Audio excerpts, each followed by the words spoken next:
Umqeqeshi weMamelodi Sundowns uMiguel Cardoso uchazile ukuthi ukufaka umgadli uPeter Shalulile kusenesikhathi kulesize kangakanani iqembu lanqoba ngo-4-0 libhekene neGolden Arrows ngesonto.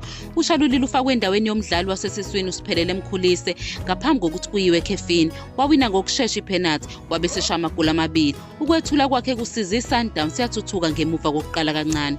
uCardoso uthe nakuba umphumela ukhombise ukuzikhandla kweqembu, umdlalo ubungelula. Uveza ukuthi iArrows ishintshe iqhinga layo, idlala ngokuvikela nokuvala izikhala okwenze kwaba nzima kuSundowns esombeni sokuqala.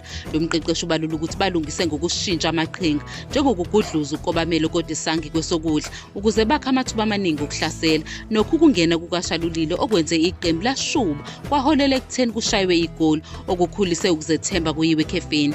uCardoso ubuye wakhuluma ngokushintshwa kukaMkhulise echaza ukuthi kube yisinqumo samaqhinga, hayi ngoba uMkhulise edlale kabi. Ugcizelela ukuthi abadlali bayashintshwa ukuze kushintshwe umdlalo futhi imigomo yeqembu ibaluleke kakhulu kunomdlalo womuntu ngamunye. Lo mqeqeshi uqinisa uMkhulise idolo ngokuthi isinqumo besincike ekutheni kumele kwenziwe enye indlela, hayi ngenxa yephutha lenzile.